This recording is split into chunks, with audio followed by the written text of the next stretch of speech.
আমার বাংলাদেশি চ্যানেলগুলো দেখতে আমার খুব ভালো লাগে। ওদের যে ভর্তা রান্নাগুলো হয় না, আমার খুব পছন্দের। প্রত্যেকটা ভর্তা দেখলে মনে হয় একটু খাই। শুটকি মাছের ভর্তা দারুণ লাগে।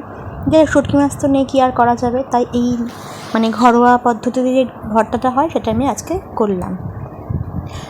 সরু সরু করে আলু কেটে নিয়েছিলাম, টমেটো কেটে নিয়েছিলাম, পেঁয়াজ আর গোটা গোটা রসুন দিয়ে ভালো করে মেখে তাতে সর্ষের তেল, নুন, একটু লঙ্কার গুঁড়ো দিইনি, হলুদ গুঁড়ো দিয়েছিলাম, দিয়ে এটাকে ভালো করে মেখে নিলাম।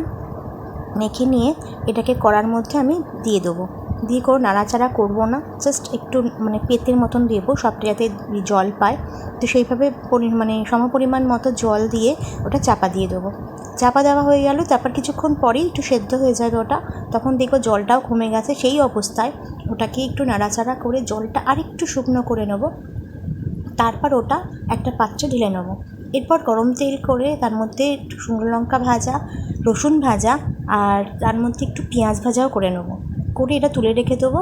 তারপর যেমন আমি নর্মাল করি, সবাই করো তোমরা, শুকনো লঙ্কাটাকে একটু স্ম্যাশ করে, আমি একটা বেশি করেছিলাম, সরিয়ে রাখলাম, কারণ আমার মেয়ে একদম ঝাল খায় না, তার জন্য সরিয়ে রাখলাম। রসুন, শুকনো লঙ্কা আর পেঁয়াজগুলোকে ভালো করে স্ম্যাশ করে একটু সর্ষের তেল দিয়েছিলাম আর নুন অল্প দিয়েছিলাম, যেহেতু ডালের নুনটা দেওয়া ছিল বলে সামান্যই নুন দিলাম। দিয়ে পুরো ভর্তাটাকে মাখলাম। এত সুন্দর টেস্টি ছিল, না খেলে বুঝবে না। ওরা এর মধ্যে ডিমটাকে ভেজেও দেয়, কিন্তু আমার মনে হলো ডিম দিলে একটু আষ্টে গন্ধ ছাড়বে, তাই আমি ডিম দিইনি। কিন্তু এটা যে কী মারাত্মক খেতে হয়েছিল বা কী বলবো, জাস্ট খেয়ে দেখতে পারতে। আমার বরের জন্য আজকে সত্যিই খুব মনটা খারাপ লাগছে, কারণ বাড়িতে থাকলে সোমবার দিন পাপাই একটু ভর্তা বা বাটা বুটা কিছু একটা করতে বলতো।